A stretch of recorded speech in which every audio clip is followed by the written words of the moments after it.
పిల్లరా, మరి ప్రార్థనలో మనం జ్ఞాపకం చేసుకున్నట్లు ప్రతి బుధవారం సాయం సమయంలో ఒక ప్రత్యేకమైనటువంటి అంశం మీద ఆ, ఎన్నో మెలకువలు నేర్చుకునే ప్రయత్నం చేస్తూ ఉంటున్నాం.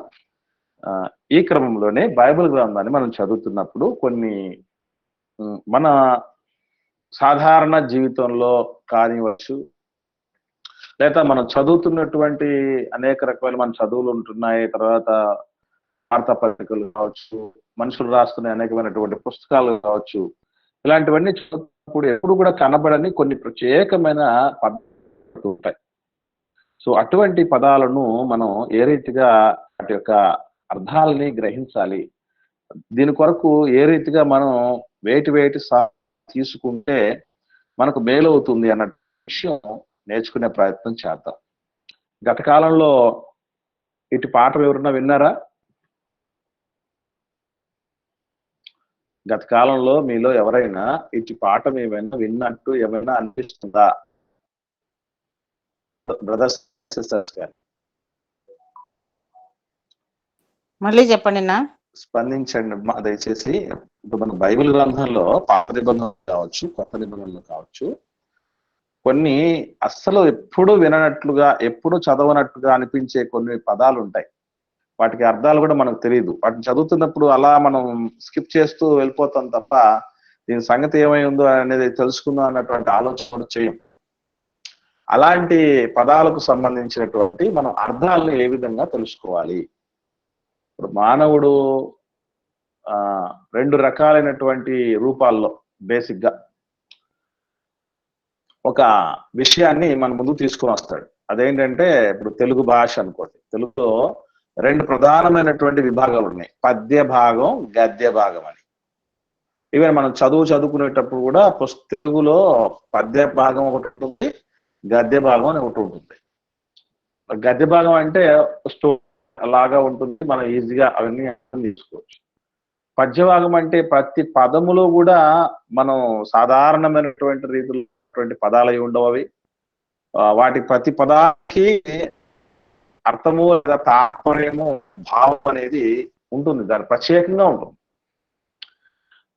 సో ఇప్పుడు మనిషి రాసినటువంటి భాషకు సంబంధించి కొన్ని ప్రత్యేకమైన పదాలకు ప్రధానికి అర్థం భావప్పుడు దేవుడు రాయించినటువంటి మాటలకి అర్థం తాత్పర్యం ఉంటుంది కదా. కాబట్టి అలాంటి పదాలకు సంబంధించి మనకు ప్రత్యేకంగా బైబిల్లో కనబడినప్పుడు వాటి అర్థాలను మనం ఏ రీతిగా తెలుసుకోగలము అనే విషయం మీరు ఎప్పుడైనా విన్నట్టు ఉన్నదా? అర్థం ఓకే, దయచేసి వినండి పిల్లరా. పరిశుద్ధ గ్రంథంలో కొన్ని ప్రత్యేకమైనటువంటి పదాలు కనబడుతూ ఉంటాయి. మనం చదువుతూ ఉంటున్నప్పుడు పాత నిబంధనలు కావచ్చు, కొత్త నిబంధనలు కావచ్చు. మరి అటువంటి వాటి యొక్క అర్థాలను మనం ఎలా తెలుసుకోవాలి అన్నటువంటి పాఠం మనం ప్రత్యేకంగా ఈ సమయంలో నేర్చుకునే ప్రయత్నం చేద్దాం. ఉదాహరణకి కొన్ని పదాలు మనం చూద్దాం. ఏమంటే సంఖ్యాకాండం చూద్దాం. మొదటిగా సంఖ్యాకాండం 21వ అధ్యాయము 8వ వచనం చూడండి. సంఖ్యాకాండము 21వ అధ్యాయము 8వ వచనం ఒకరు చదవండి. మోషే ప్రజల కొరకు ప్రార్థన చేయగా, యెహోవా నీవు తాపకరమైన సర్పము వంటి ప్రతిమను చేయించి స్తంభము మీద పెట్టుము, అప్పుడు కరవబడిన ప్రతి వాడును దాని వైపు చూచి బ్రతుకునని మోషేకు సెలవిచ్చెను. ఇక్కడ ఒక పదం మనకు అర్థం కానట్టుగా ఉన్న పదం ఒకటి ఉందండి అక్కడ. ఏంటి ఆ పదం? ఎవరన్నా గమనించారా? తాపకరమైన. వెరీ గుడ్ అమ్మా, వెరీ గుడ్. ఈ పదం మనకు ద్వితీయోపదేశకాండంలో కనబడుతుంది, యెషయా గ్రంథంలో కనబడుతుంది, సంఖ్యాకాండంలో మాత్రమే కాకుండా ఈ రెండు చోట్ల కూడా కనబడుతుందండి. ఓకే, ఇదే విషయాలు మనకు 8వ అధ్యాయం ద్వితీయోపదేశకాండం 15వ వచనంలో కనబడుతుంది. నోట్ చేసుకోండి. 8వ అధ్యాయం ద్వితీయోపదేశకాండం 15వ వచనంలోను, అలాగే యెషయా గ్రంథం 30వ అధ్యాయము 6వ వచనంలోను కనబడుతుంది. ఓకే, తాపకరమైన సర్పము, ఇటువంటి పదాలు. ఇప్పుడు సర్పం అంటే తెలుసు మనకి. ఏంటంటే సర్పం అంటే పామునా? పాము అని తెలుసు కదా, పాము అని తెలుసు, సర్పం అంటే పాము అని తెలుసు. మరి తాపకరమైన సర్పం అంటే ఏంటి, ఎలా తెలుసుకోవాలి? ఇటువంటి పదాలు మనకు కనబడ్డప్పుడు బైబిల్ గ్రంథంలో తెలుసుకోవాల్సినటువంటి కొన్ని ప్రత్యేకమైనటువంటి పద్ధతులు ఉంటాయి. అదేంటి అనంటే, వేరే భాషలో రాయబడినటువంటి బైబిల్ మనకున్నాయి. అంటే ఇంగ్లీష్‌లో రాయబడిన బైబిలు, తర్వాత హిందీ భాషలో, జాతీయ భాషలో రాయబడినటువంటి బైబిలు, అలాగే వాడుక భాష బైబిల్ అని ఒకటుంటుంది. ఈ 3 రకాలు మోస్ట్‌లీ మనకి ఏ పదాలైనా అర్థం కాకపోతే ఇంగ్లీష్ బైబిల్‌లో ఏమనుందో చూడటం, దాని డిక్షనరీలో దాని అర్థం వెతకటం. అలాగే హిందీ బైబిల్‌లో ఏముంది చూడటం. తర్వాత వాడుక బైబిల్‌లో ఏముందో చూడటం. ఇవి సర్వసాధారణంగా మనం చేసినప్పుడు ఆన్సర్ ఈజీ కనుక్కోవడానికి అవకాశం ఉంది. ఇప్పుడు ఈ తాపకరమైన సర్పము అనేటటువంటిది ఈ సంఖ్యాకాండం 21వ అధ్యాయం 8వ వచనం మనం ఏదైతే తెలుగు బైబిల్‌లో చూసామో, అది ఇంగ్లీష్ బైబిల్‌లో ఏముంటుందంటే ఫైర్‌సీ సర్పెంట్ అని ఉంటుంది. ఫైర్‌సీ అంటే FIERCY, ఫైర్‌సీ సర్పెంట్ అని ఉంటుంది. అంటే తాపకరమైన సర్పము అన్నదానికి ఇంగ్లీష్ బైబిల్‌లో ఫైర్‌సీ సర్పెంట్ అని ఉంటుంది. ఇప్పుడు ఈ ఫైర్‌సీ అంటే ఏంటి? డిక్షనరీలో చూస్తే మనకు అక్కడ ఫైర్‌సీ అంటే మంట, మంట పుట్టించేది అని అంటాం. అంటే ఆ పాము కాటు వేయటం వల్ల విపరీతమైనటువంటి మంట పుట్టినట్టుగా ఉంటుందన్నమాట. అందుకు దానికి ఆ పేరు చెప్పడం జరిగింది. తాపకరమైన సర్పము అంటే ఒక మాటలో చెప్పాలంటే ఆ మంట పుట్టి మనిషి చనిపోతాడు. విష సర్పం అంటారే. విష సర్పం అనేది మనం మామూలుగా సాధారణంగా వాడేటటువంటి పదం. కానీ ఇది తాపకరమైన సర్పం అంటే ఫైర్‌సీ సర్పెంట్ అంటారు దాన్ని. అంటే ఒక ఒక మంట, మంట, మంట అనేటువంటి పరిస్థితి. కొన్ని రకాలైన పాములు కాటేస్తాయి. ఆ మంట అనిపించి ఏం చేస్తుందనంటే, అంటే బ్లడ్‌ను విషం, విషక్రిమి విషం లోపలికి ఎక్కినప్పుడటండి, ఉన్న బ్లడ్ అంతా ఏమైపోతుందంటే క్లాట్ అయిపోతుందట. ఎక్కడ రక్తం అక్కడ గడ్డ కట్టుకుపోతుందట. అలా గడ్డ కట్టుకుపోవటం వల్ల రక్త ప్రసరణ జరగకపోవటం వల్ల మనిషి చనిపోతాడు. కాబట్టి ఆ మంట పుట్టేస్తుంది. ఆ మంట, విషపు మంట రక్తాన్ని గడ్డగట్టించేసి మనిషిని చంపేస్తుంది. మంట పుట్టించేంత బాధ ఉంటుంది అని చెప్పటానికి తాపకరమైన సర్పము అన్న పద ప్రస్తావన చేయటం జరిగింది దేవుడు. ఇలా అంటే మనకు ఈ తాపకరమైన ఇది కొంచెం పర్వాలేదు. పోయే కొద్ది కొన్ని పదాలు ఎట్లుంటాయంటేనండి, చాలా ఛాలెంజింగ్‌గా ఉంటాయి.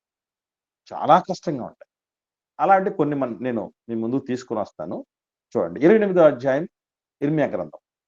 ఇర్మీయా గ్రంథం 48వ అధ్యాయం చూద్దాం. 48వ అధ్యాయం ఇర్మీయా గ్రంథం 30వ వచనం చూద్దామండి. ఏమని రాయబడింది చూడండి అక్కడ పదం. ఇర్మీయా గ్రంథం 48వ అధ్యాయము 30వ వచనం. వారు బహు గర్వపోతులు. వారి అతిశయమును గూర్చియు, గర్వమును గూర్చియు, అహంకారమును గూర్చియు, పొగరును గూర్చియు మాకు సమాచారము వచ్చెను. వారు తాపసమును వంచరాని వారి ప్రగల్భములను నాకు తెలిసేయున్నవి. చేయదగని క్రియలు వారు బహుగా చేయుచున్నారు. ఇదే యెహోవా వాక్కు. ఇక్కడ మనకు అర్థం కాని పదం ఒకటి పడిందండి. అదేంటో గమనించారు ఎవరన్నా? తామసము అమ్మ, తామసము. తామసము అన్న పదం కనపడింది. ఇప్పుడు తామసము అన్న పదానికి అర్థం తెలుసుకోవటానికి మనకు కొన్ని పదాలు ఏమవుతాయంటేనండి, ఇతర భాషల బైబిల్‌లో ట్రాన్స్‌లేషన్‌లు లేవండి. అంటే ఎగ్జాంపుల్‌కి ఇప్పుడు ఇర్మీయా గ్రంథం అంటే మనం ఇంతకు ముందు చూసాం కదా, సర్పెంట్, ఆ ఫైర్‌సీ సర్పెంట్ అనేది ఇంగ్లీష్ బైబిల్‌లో చూసినప్పుడు ఆ ఫైర్‌సీ అంటే మంట పుట్టించేదని మనకు డిక్షనరీలో చూసి చేసాం. కానీ ప్రతిసారి ఇదే అప్రోచ్ చెల్లుబాటు కాదు. ఇదే రకంగా ఆలోచన చేస్తే ప్రతిసారి అవ్వదు. ఎందుకనంటే ఇంగ్లీష్ బైబిల్‌లో గాని, హిందీ బైబిల్‌లో గాని ఇది మనకు కొన్ని వాడుక బైబిల్‌లో కూడా ఎస్పెషల్లీ తామసం అన్న పదం ఏమై ఉంటుంది అన్నది ఎవరు ప్రయత్నం చేయలేదు గ్రంథకర్తలు ఏ మీనింగ్ ఉంటుందని.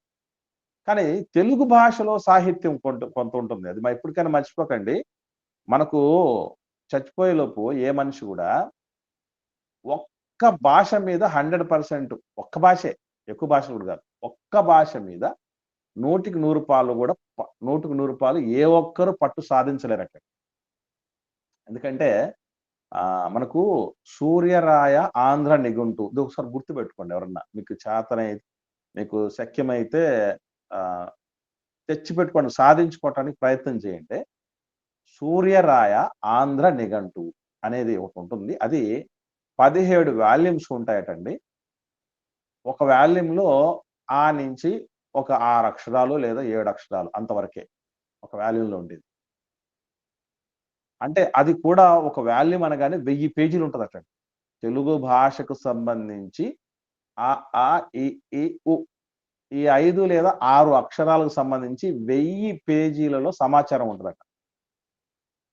అంత ఉంది డెప్త్ ఒక లాంగ్వేజ్ కు సంబంధించి. అది ఒక మహాసముద్రం లాంటిదండి భాష అని. కాబట్టి ఇందులో తామసము అన్నటువంటి పదం మనకు కనబడుతుందని అంటే, మనకు పిల్లలు ప్రేయర్ చేసేటప్పుడు అండి హాస్టల్స్ లో, ముఖ్యంగా హాస్టల్స్ లో కానీ గవర్నమెంట్ స్కూల్స్ లో కానీ ఒక పద్యం, ఒక శ్లోకం పాడతారు పిల్లలు. ఎవరికైనా గుర్తొస్తుందా? శ్లోకం అక్కడే కాదు, చాలా చోట్ల కూడా మన క్రైస్తవ సోదరులు కూడా ఒక ట్రెండ్ ఒకటి నడుస్తుంది. తెలుగు బైబిల్ పదాలు, పదజాలాలు, బైబిల్లో ఉన్నటువంటి విషయాలు మాత్రమే కాకుండా శ్లోకాలతోనూ లేకపోతే పద్యాలతోనూ మిగతా గ్రంథాలకు సంబంధించినటువంటి విషయాలతోనూ రంగరించి మాట్లాడితే అదొక రకమైన క్రేజ్. ఇది మీకు ఏం చెప్తున్నానంటే, తమసోమ జ్యోతిర్గమయ, మృత్యుర్మ అమృతంగమయ, ఈ పదాలు అన్ని అప్పుడప్పుడు విన్నారా లేదా? ఏంటి తమసోమ జ్యోతిర్గమయ అంటే ఏంటి అర్థం తెలుసా మీకు? తెలుగులో అర్థం తెలుసా? తమసోమ జ్యోతిర్గమయ అంటే అదొక సంస్కృత పదమని, దానికి తెలుగులో అర్థం ఉందని చెప్తూ ఉంటారు. తమసోమ జ్యోతిర్గమయ అని అంటే, నేను చీకట్లో ఉన్నాను, నన్ను వెలుగులోనికి తీసుకురా అని అర్థం అండి. అంటే ఇప్పుడు చెప్పండి, తామస్సు, తమస్సు, తామసము అంటే పదానికి అర్థం ఏంటనమాట? చీకటి అని అర్థం. తాపి ధర్మారావు అని మాకు ఇంతకుముందు మేము చదువుతున్న టైంలో 8th క్లాస్ అనుకుంటా, తామసి అనే పాఠం రాశాడు ఆయన. తామసి అని ఏంటి? తామసి అంటే ఆయన చెప్తాడు, చీకటి గురించి రాస్తాడండి. మొత్తం చీకటి గురించి. తామసి అంటే ఏదో కాదు, చీకటి గురించి ఆయన పూర్తిగా ఒక మంచి లెసనే రాసేస్తాడు. కాబట్టి తామసము, తామసి, తమస్సు ఇవన్నీ కూడా చీకటికి సంబంధించింది. అంటే ప్రజలు పాపముతో నిండి ఉన్నారు అని చెప్పటానికి ఇర్మియా గ్రంథకర్త వాడిన పదజాలం తామసము. అంటే వాళ్ళ చీకట్లో ఉన్నారు. చీకటి అన్నది దేనికి సాదృశ్యం అంటే పాపానికి సాదృశ్యం. ఎందుకంటారండి, తెలుగు బైబిల్ని ఎస్పెషల్లీ ఆనందరాయలు అనేటటువంటి ఒక హీబ్రూ, గ్రీకు, ఆంగ్లము, హిందీ, సంస్కృతము, తెలుగు ఇన్ని భాషల మీద పట్టుగలిగినటువంటి బహుభాషా కోవిదుడు ట్రాన్స్లేట్ చేశాడు. అంత సులభం కాదు. మరలా చిత్రమైన చెప్పమంటారా, ఆయన కన్వర్టెడ్ క్రిస్టియన్.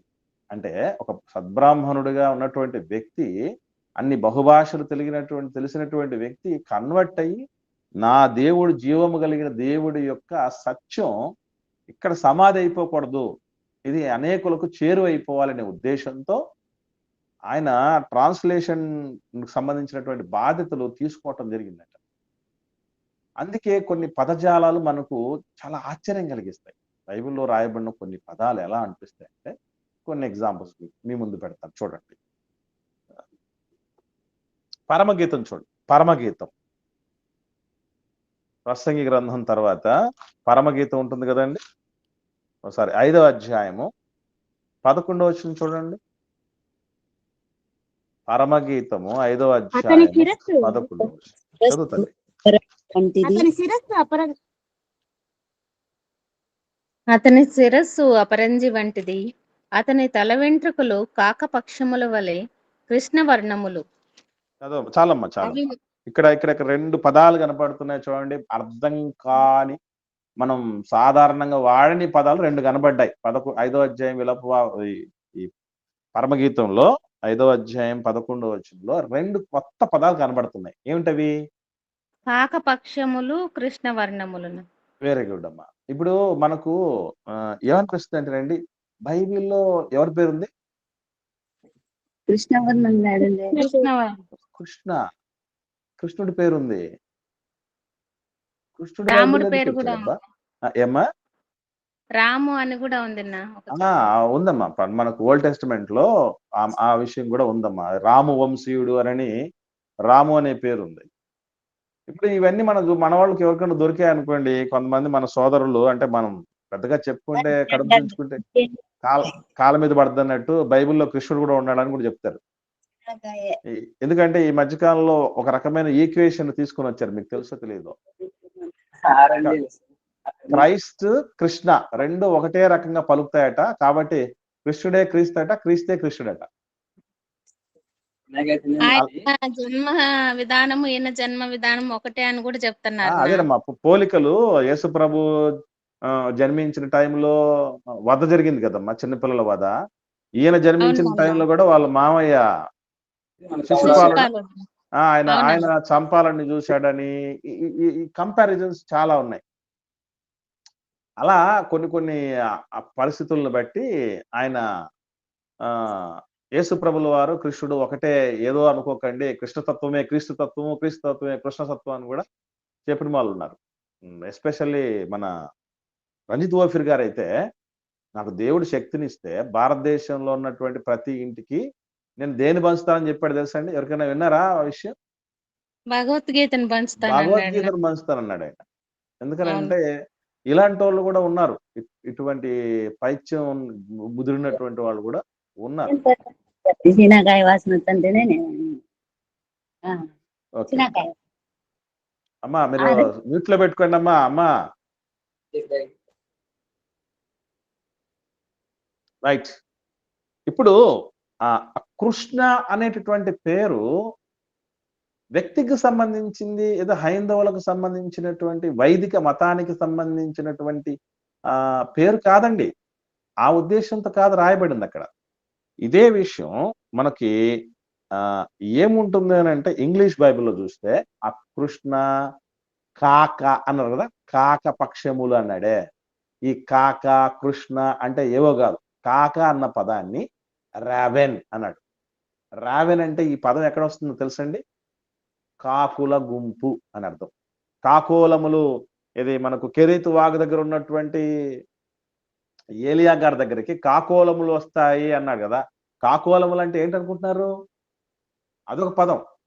కాకోలములు అంటే అర్థం ఏంటండి? కాకుల గుంపు. కాకుల గుంపు. దాన్ని, ఆ గుంపుని ఏమంటారంటే రావెన్ అంటారు ఇంగ్లీష్ లో. RAVEN రావెన్ అంటారు. ఇక్కడ కూడా కాక పక్షములు అన్న దగ్గర రావెన్ అని అన్నాడు. ఇంగ్లీష్ బైబిల్లో రావెన్ అన్నాడు. అంటే ఏదైతే కాకి రెక్కలు నలుపుగా ఉంటాయో అట్లా ఉన్నాయి అతని వెంట్రుకలు అని చెప్పటానికి. అలాగే కృష్ణ అన్నటువంటి దాన్ని ఇంగ్లీష్ బైబిల్ ఏముంటుందంటే బ్లాక్ అని ఉంటుంది. కృష్ణ అంటే వ్యక్తి కాదు, బ్లాక్ అని అర్థం. ఇప్పుడు మనకు స్టీఫెన్ హాకింగ్స్ తెలుసు కదండి, భౌతిక శాస్త్రవేత్త స్టీఫెన్ హాకింగ్స్ నోబెల్ బహుమతి టైం మీద ఆయన పరిశోధనలు చేసినటువంటి దానికి సంబంధించి ఆయన నోబెల్ బహుమతి పొందడం జరిగింది ఫిజిక్స్ లో. ఈయన దేని మీద రీసెర్చ్ చేశాడంటే కృష్ణ బిలాల మీద రీసెర్చ్ చేశాడు. కృష్ణ బిలాల్ అంటే ఏంటనుకుంటున్నారు? కృష్ణుడు చేసినటువంటి రంధ్రాలని కాదు. అక్కడ బిలం అంటే హోల్, రంధ్రం అన్నట్టు. దీన్ని ఇంగ్లీష్ లో మనం ట్రాన్స్లేట్ చేస్తే కృష్ణ బిలం అన్నదాన్ని ట్రాన్స్లేట్ చేస్తే ఏమవుతుంది తెలుసండి? బ్లాక్ హోల్ అవుతుంది. బ్లాక్ హోల్ అంటే ఆ కృష్ణ బిలాలు అన్నటువంటి దాని అర్థం ఏంటంటే బ్లాక్ హోల్స్ తప్ప, అంటే అంత నలుపుగా ఉన్నాయి, అంత యవ్వనం ఉంది ఆ వ్యక్తిలో అని చెప్పటానికి పరమగీతంలో కాకపక్షములు, కృష్ణవర్ణములు అన్న పద ప్రస్తావన జరిగింది. కాబట్టి కృష్ణ అంటే అర్థం ఏంటంటే నలుపు అని అర్థం గాని మరొకటి కాదు. బైబిల్లో కృష్ణుడు ఉన్నాడు అని చెప్పటానికి ఆ మాటలు రాయబడడం లేదు. అలాగే మరికొన్ని పదాలు బైబిల్లో ఈశ్వరుడి పేరు, ఈశ్వరుడు అన్న పేరు కూడా ఉంది. చూశారు ఎవరన్నా? ఈశ్వరుడు అన్న పేరు రామేశ్వరి అని ఉందినా? కాదమ్మా, అది మీరు ఓకే, అది స్త్రీకి సంబంధించి చెప్పారమ్మా. కానీ పురుషులకు సంబంధించింది కూడా ఉంది, ఈశ్వరులు అని. ఎవరికైనా ఐడియా ఉందా? ఒకసారి చూద్దాం. అపోస్తలుల కార్యములు 17వ అధ్యాయం, అపోస్తలుల కార్యములు 17వ అధ్యాయం 28వ వచనం చూడండి. 28వ వచనం, 28వ వచనం. మనం మనం ఆయన ఆయన యందు బ్రతుకుచున్నాము, చెల్లించుచున్నాము, ఉనికి కలిగి ఉన్నాము. అటువలే మనం ఆయన సంతానమని మీ కవీశ్వరులలో కొందరు చెప్పుచున్నారు. ఎవరటమ్మా చెప్తున్నది? కవీశ్వరులు అంట. కవి ప్లస్ ఈశ్వరులు, కవీశ్వరులు.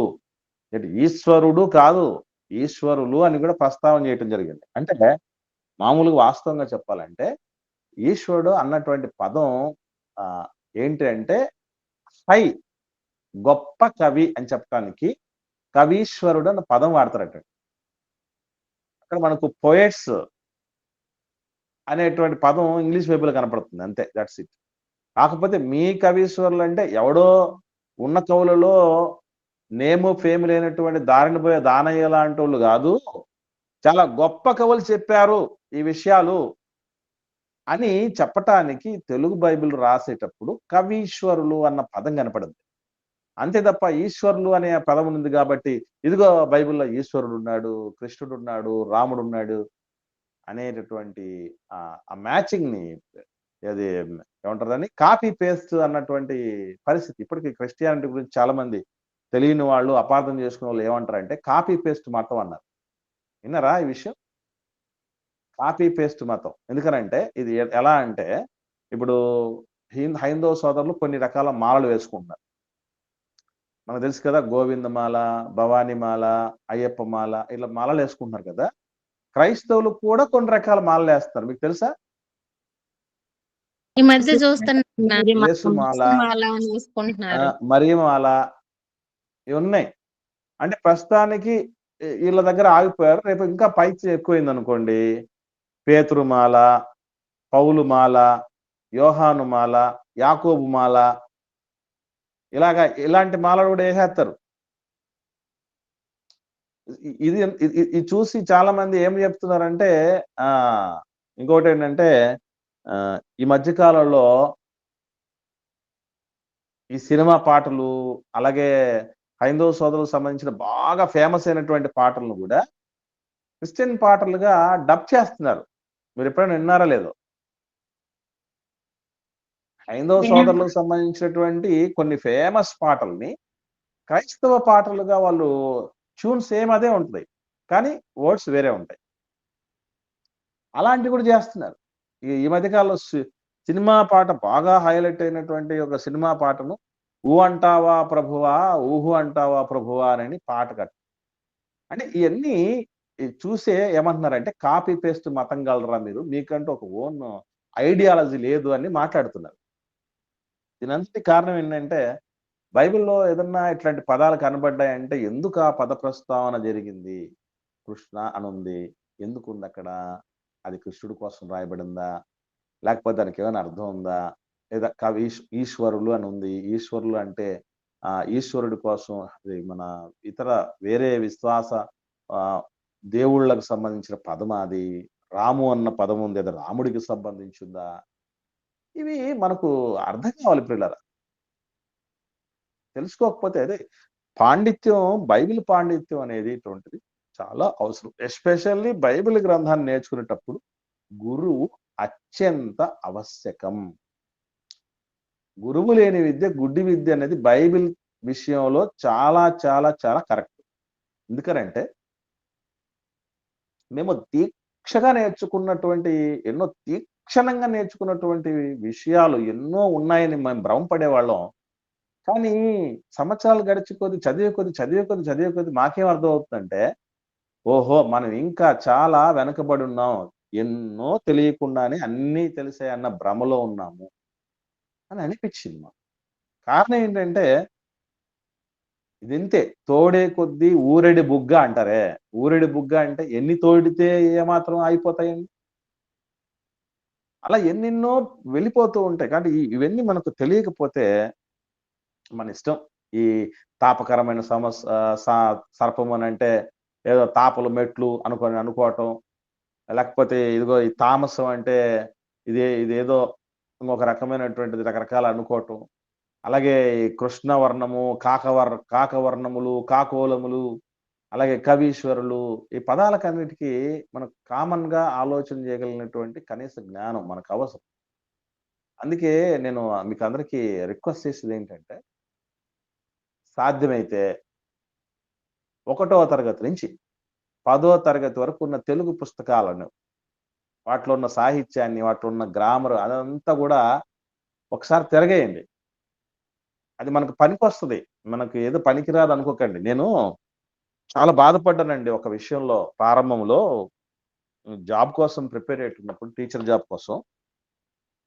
ఈ education, psychology, philosophy, current affairs, general knowledge, science, social, Telugu ఇవన్నీ అవసరమా?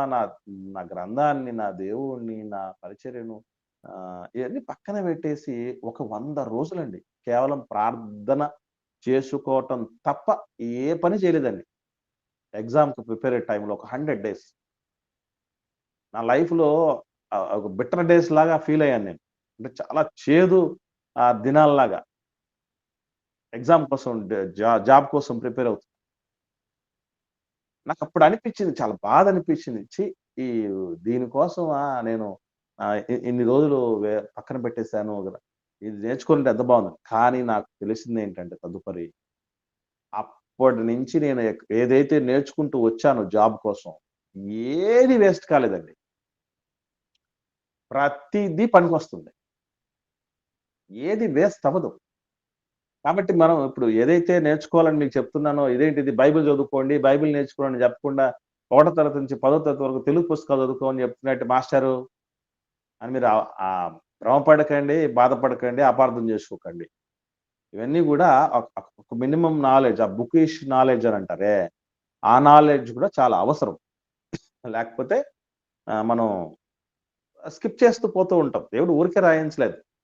మనం అనుకుంటూ ఉంటాం కొన్ని సందర్భాల్లో బైబిల్‌లో ఏమన్నారంటేనండి, ఆ బైబిల్‌లోనండి ఆ పరమగీతం అవసరం లేదండి, దాన్ని తీసేయండి అని మాట్లాడేవాళ్ళు ఉన్నారు. ఎప్పుడైనా విన్నారా మీరు? తెలుసమ్మా ఎవరైనా విన్నారా బ్రదర్స్ గాని, సిస్టర్స్ గాని? మనోళ్ళే పరమగీతం ఎందుకండి వింటారునా? బైబిల్‌లో పరమగీతం ఎందుకండి? అవును, అక్కడ ఏదో క్రైస్తవులే ప్రేయసి ఉంటున్నారు నా మాట. మన వాళ్ళనే మాట్లాడారమ్మా. Very good. ప్రేయసి ప్రియుడి కోసం ఎందుకండి? అంత లవర్స్ లాగా బుక్కు అదంతా ఉంది కదండీ! అది మనకేం అవసరం అండి అన్నోళ్ళు కొంతమంది. మరికొంతమంది ఏమన్నారంటే దినవృత్తాంతంలో మొదటి గ్రంథం, 2 గ్రంథం ఉన్నాయి కదా! ఇదంతా ఎందుకు? ఆ పరిపాలన కాలాలంటాడు. ఆ రాజు తర్వాత వాళ్ళ కొడుకు, వీళ్ళ కొడుకు అని అంటాడు. ఈ టైం నుంచి ఆ టైం అంటాడు. ప్రదేశాల గురించి చెప్తాడు. ఇదే మనకవసరం. తీసేయండి. ఏం నీడ్ లేదు అని అంటారు. కొన్ని రోజులు పోయే కొద్దీ ఏమంటారంటే సువార్త ఒకటే కదా! 4 పత్రికలు ఎందుకండి? ఒకటి సింపుల్‌గా ఉండేది ఒకటి పెట్టేసి మిగతాది లేపేయండి. అవసరం లేదు. ఇంకొన్ని రోజులు పోతే ఏమైపోద్దంటే, ఆ పుస్తకం, ఈ పుస్తకం ఎందుకు మొత్తానికి బైబిల్ లేపేయండి. అంతా అయిపోద్దిక. సమస్య లేకుండా పోతుంది. అనే పరిస్థితులు కూడా తీసుకొస్తారేమో మనవాళ్ళు. కనుక ఎందుకు దేవుడు ఊరికే పెట్టడు ఇవన్నీ. ఇవన్నీ ఊరికే పెట్టడండి. దాన్ని మనకు ప్రతిదాన్ని కూడా తరచి చూడగలగాలి. ఏమండి తినేటప్పుడు ఆస్వాదిస్తూ తినటం అంటే ఏంటో తెలుసండి? ప్రతి ముక్క తీసుకునే ముక్క ప్రతి ముక్క పంట కింద పడి అది నలిగిన తర్వాత సెలైవా అని అంటే ఒకటి లాలాజలంతో కలిసి మళ్ళీ నాలుక మీద పోత చూసారా? అదేనట మజా. నాలుక దాటి వెళ్ళిపోయిందంటే అవతలకి ఇంకేం పర్లే, అది ఏదనేది మనకేం అర్థం కాదు. గెడ్డైనా ఒకటే, తిండైనా ఒకటే, నాలుక దాటేస్తే. అది నాలుకతో వెళ్ళడానికి ముందు ఏదైతే మనం ప్రతి విషయాన్ని బాగా నమిలి లాలాజలంతో కలిపి నాలుక మీద తీసుకెళ్తామో, అలా ఆస్వాదన దిశగా దేవుడి మాటలను నేర్చుకోవాలి.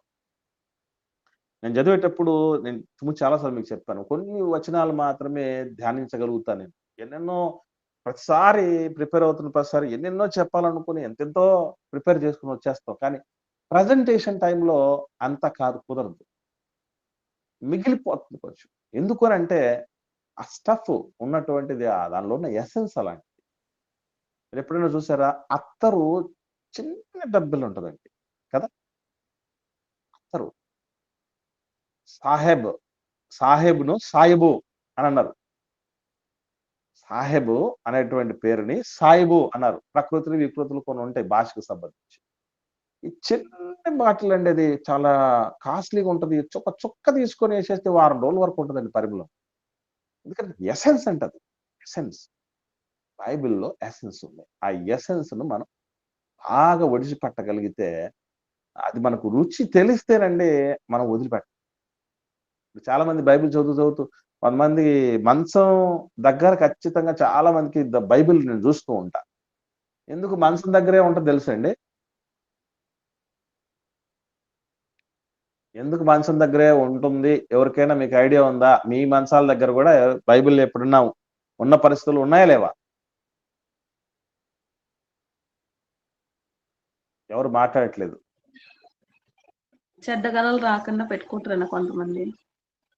పీడకలలు లాంటివి రాకుండా పెట్టుకునేవాళ్ళు కొంతమంది. ఇంకా చదువుతా నిద్రపోతారు. ఒకసారి దైవజనుడి దగ్గరికి, అయ్యగారు నాకు నిద్ర సరిగ్గా పట్టట్లేదండి అంటే, పాస్టర్ గారు అన్నారంట, ఏమ్మా బైబిల్ చదవట్లేదా నువ్వు? బైబిల్ చదవట్లేదమ్మా నువ్వు అని అన్నాడు. బైబిల్ చదువు, నిద్ర పడుతుంది, నిద్ర అదే వస్తుంది నీకు. ఎందుకంటే సెల్లు పట్టుకుంటే ఛార్జింగ్ అన్నా అయిపోవాలి, లేదా డేటా అన్నా అయిపోవాలి, లేదా కళ్ళు మంటలన్నా ఎక్కాలి కదా. ఈ మూడింట్లలో ఏ ఒక్కటి జరగకపోయినా మనం వదిలేది లేదు. బైబిల్ అట్లా కాదు. మనం ఒక పేజీ చదివే లోపే ఏదో అయిపోయింది, ఏదో జరిగిపోయింది అన్నట్టుగా ఉంటది. ఎందుకంటే దానిలో ఉన్న మాధుర్యం అర్థం కాదు. అప్పుడప్పుడు చెప్తారే, అసలు రూపం ఏమాత్రం చూడ్డానికి బాగా లేనటువంటి అబ్బాయినో లేదా అమ్మాయినో ఒకరు ప్రేమించారనుకోండి, ఎట్లా ప్రేమించారా వాళ్ళని అని అంటే వాడు అంటాడట, నా కళ్ళతో చూడరా. అలాగా మనము ఆస్వాదిస్తూ నేర్చుకోగలిగినటువంటి పరిస్థితి ఉండగలగాలండి. లేకపోతే ఏమర్థం కాదు. ఏదో ఒక పెద్ద బాధ అన్నట్టుగా ఉంటది. ఏదో బడ్డని పెట్టేశారు మీద అన్నట్టుగా ఉంటదండి. ఓకే. కాబట్టి మరికొన్ని చూద్దాం. కొత్త నిబంధనలో గలతీయులకు రాసిన పత్రిక 5వ అధ్యాయము 20వ వచనం చూద్దాం. అపోస్తలుడైన పౌలు గారు గలతీయులకు రాసిన పత్రిక 5వ అధ్యాయము 20వ వచనం. ఆరాధన, అభిచారము, ద్వేషములు, కలహము, మత్సరములు, క్రోధములు, కక్షలు, భేదములు, విమతములు, అసూయలు, మత్తతలు, అల్లరితో కూడిన ఆటపాటలు మొదలైనవి. వీటిని గూర్చి చాలక్క మనకు శరీర కార్యాల గురించి చెప్తూ కొన్ని పదాలు అక్కడ దేవుడు ప్రస్తావించాడు. వాటిల్లో మనకు అర్థం కానిటి ఏమన్నా 20వ వచనంలో? 20వ వచనంలో అర్థం కాని పదం ఏముంది? మత్తతులు అనేది అర్థం కాలన్నా. అమ్మా 21వ వచనానికి వచ్చావమ్మా. 20 చూడమ్మా. 20వ వచనంలో అభిచారము కొత్త పదం. మనకు వ్యభిచారం అన్న పదం విన్నాం కదా, కానీ అభిచారం అన్న పదం ఉంది. దీన్నే నేను ఒకసారి కర్నూలు జిల్లాలో నా తోటి దైవజనుడి వాళ్ళ ఆవిడ, ఆమె తెలుగు పండిట్.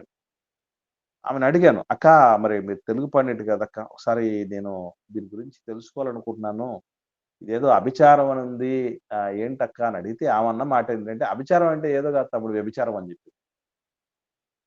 మరి వ్యభిచారం అని అంటే దేవుడు అట్లా ఎందుకు రాయిస్తాడు? ఏమన్నా పల పలకడానికి కష్టంగా ఉన్న పదమా? రాయటానికి ఇబ్బందిగా ఉన్న పదమా? ఏంది ఇది? కానీ ఏదో ఉంది అనని అప్పటి నుంచి ఆలోచన చేసి ఆహ్, తిరగేస్తే మనకు అర్థమైన విషయం ఏంటంటే, అభిచారం అన్న పదం నేను ఇంతకుముందు కొంతమందికి చెప్పాను. ఈ ఆన్‌లైన్‌లో జాయిన్ అయినటువంటి వాళ్ళలో కొంతమందికి ఆ విషయం తెలుసు. ఎవరికైనా ఐడియా ఉందమ్మా? బ్రదర్స్‌కి గాని, సిస్టర్స్‌కి గాని గుర్తుందా? మర్చిపోయారా? ఓకే. మీరు సైలెంట్‌గా ఉన్నారంటే మర్చిపోయారని అర్థం. చేతబడులు లాంటివి చేస్తారు కదనా. ఓకేనమ్మా. రైట్. వెరీ గుడ్ అమ్మా. ఈ అభిచారం అన్న పదం ఆంగ్ల బైబిల్, ఇంగ్లీష్ బైబిల్‌లో ఏమని ఉంటుందంటే, విచ్ క్రాఫ్ట్ అని ఉంటుందండి. Which craft. ఈ విచ్ అంటే అర్థం ఏంటంటే మంత్రగత్తె అని అర్థం. She is a which. Which అంటే మంత్రగత్తె అని. ఈ మంత్ర ప్రయోగాలు, చేతబడులు అన్నటువంటి పదం బాగా తెలుగు సాహిత్యంలో డెప్త్‌కెళ్తే దాన్ని అభిచారం అని అంటారట. ఇలా మనం ఒక్కొక్కటి జాగ్రత్తగా ఆలోచన చేస్తుంటే శరీర కార్యాలు అన్నటువంటి దానిలో ఎందుకు ఈ ఈ మంత్ర ప్రయోగాలను లేదా చేతబడులను చిల్లంగి, బాణామతి ఇవన్నీ ఒకటే పదం అండి. మనకు ఏరియాల్లో ఒక్కొక్క పదం ఫేమస్ అయిపోతూ ఉంటదండి. ఇప్పుడు చిన్న ఎగ్జాంపుల్ ఏంటంటే ఆహ్, మనకు మెచ్యూరిటీ ఫంక్షన్ ఉంది కదమ్మా! బ్రదర్స్, సిస్టర్స్ వస్తది చూడండి. మెచ్యూరిటీ ఫంక్షన్ అన్నది అన్ని చోట్ల అదే పేరుండదు. మీరు ఎప్పుడైనా గమనించారా? కొన్ని ఏరియాల్లో పుష్పాలంకరణ మహోత్సవము అని అంటాం.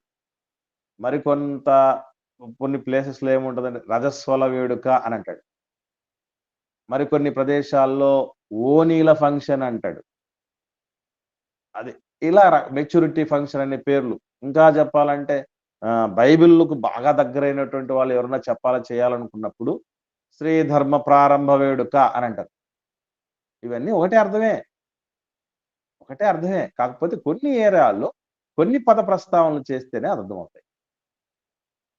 ఈ బాణామతి అనేటటువంటిది, చిల్లంగి అనేటటువంటిది, చేతబడి అనేటటువంటిది ఈ 3 ఏరియాలు మనకు కోస్తా ప్రాంతము, రాయలసీమ ప్రాంతము, తెలంగాణ ప్రాంతం ఈ 3 యాసలకు ప్రాంతాలకు సంబంధించిన 3 రకాలైన పదాలండి. అన్ని మంత్ర ప్రయోగాలకు సంబంధించినవే. సో, ఈ మంత్రతంత్రాలు ఎవరు చేస్తాడు అనంటే శరీర కార్యాలకు పూనుకున్నటువంటి వ్యక్తులు, శరీర కార్యాలను నమ్ముతున్నటువంటి వ్యక్తులకు వాటిని ఆశ్రయిస్తారని చెప్పడానికి దేవుడు చెప్పిన వాడిన పదం అభిచారం. అట్లాగే ఈ 21వ వచనంలో ఇంకొక మాట కూడా మనం చూసాం. ఏమిటది? అర్థం గాని అది విమతములు అని. విమతములు అని. ఈ విమతములు అన్నటువంటి దానిలోనే ఉంది. మతభేదములటండి. మతములు అనగా విమతములు. మతభేదాలు లేదా మనకు వాడుక బైబిల్‌లోకొచ్చినప్పుడు ఈ పదానికి బదులు ఏం రాయబడిందంటే తప్పుడు బోధలు అని రాయబడింది. తప్పుడు బోధలను విమతములు లేదా మతభేదములు అన్నటువంటి పదముతో పోల్చడం జరుగుతుంది. కాబట్టి మనం ఒక బైబిల్‌ని చదువుతున్నప్పుడు, తెలుగు బైబిల్ చదువుతున్నప్పుడు సపోర్టివ్‌గా, సప్లిమెంట్‌గా మనం ఆంగ్ల బైబిల్‌ని, హిందీ బైబిల్‌ని, వాడుక బైబిల్‌ని, డిక్షనరీని అలాగే మనకు తెలిసినటువంటి మన మాతృభాష ఆ ప్రావీణ్యాన్ని అన్నింటినీ రంగరించి నేర్చుకోగలిగితేనే ఏ విషయాలైనా అర్థమవటం అనేది జరుగుతుంది తప్ప, లేదంటే అట్లాంటి పదాలు ఏమన్నా కనబడినప్పుడు మనం అలా స్కిప్ చేసుకుంటూ వెళ్ళిపోతూ ఉంటాం. ఇంతకుముందు మాట కూడా చెప్పాను మీకు. ఏమనంటే మగనాలి అనే మాట విన్నారా? మగనాలి అనే మాట ఎక్కడ ఉందమ్మా మాట? ఐడియా ఉందా ఎక్కడన్నా ఎవరికైనా? ఏమ్మా? కాదమ్మా.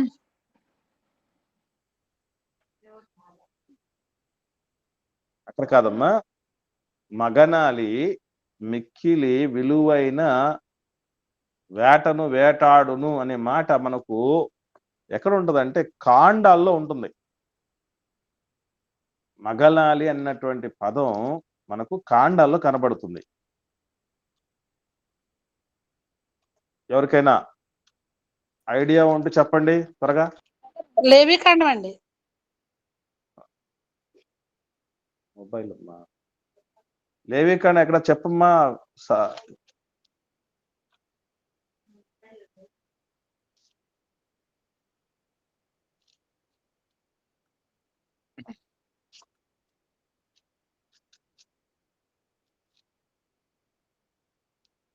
రైట్. ఈ మగనాలి అనేటటువంటి మాట మనకు కాండాల్లో అనేది కనబడుతుంది.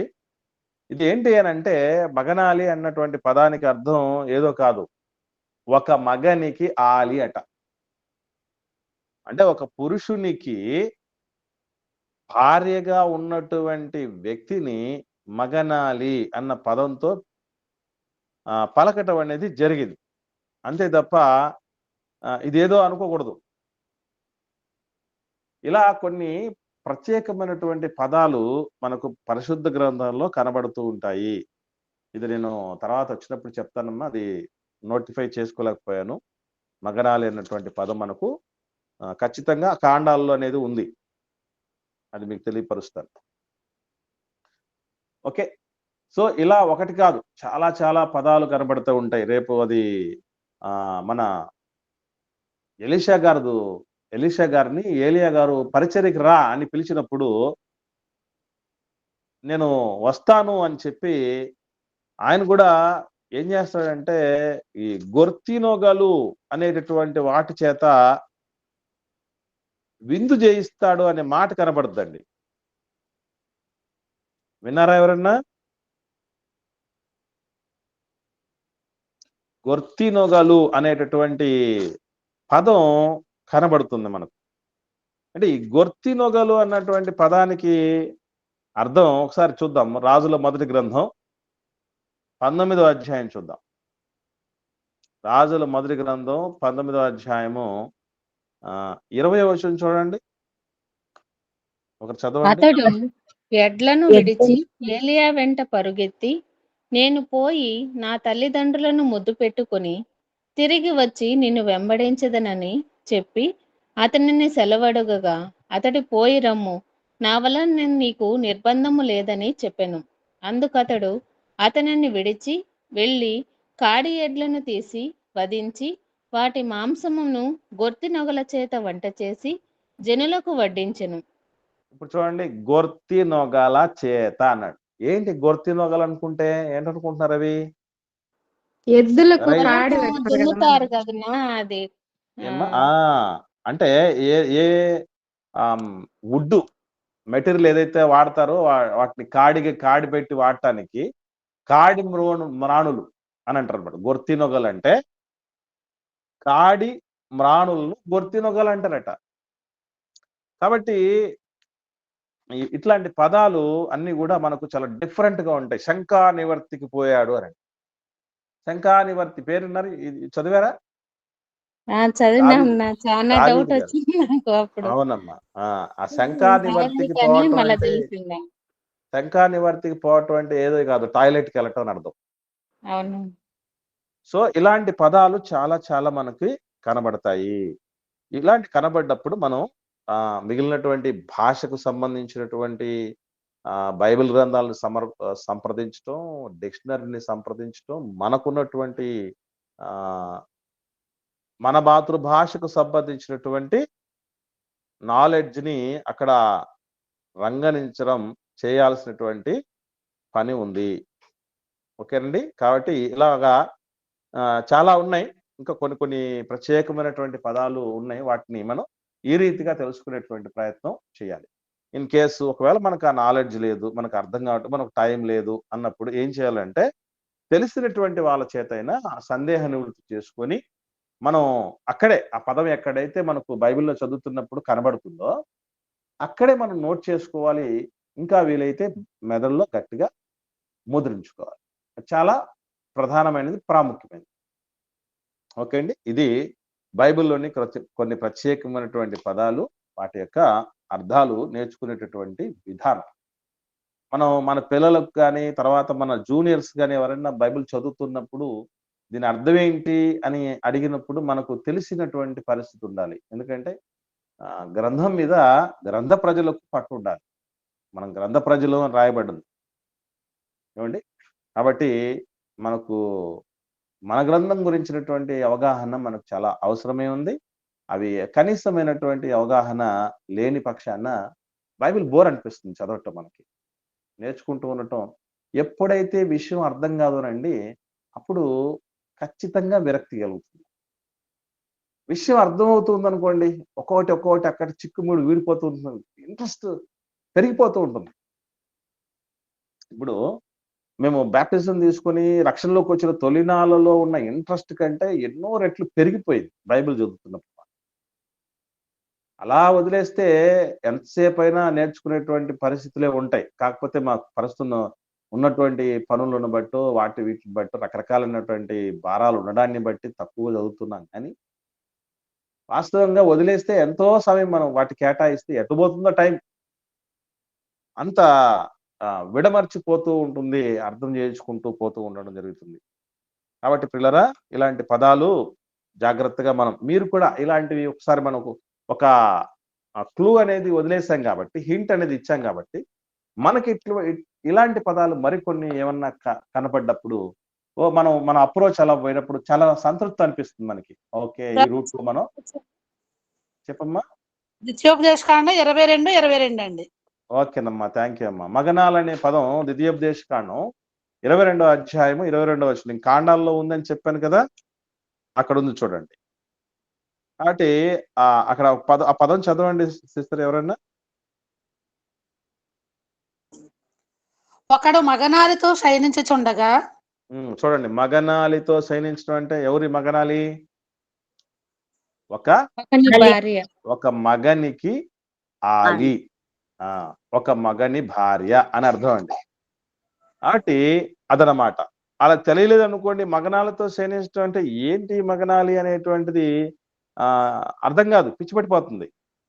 ఓకే, సో అవి మనం జాగ్రత్తగా.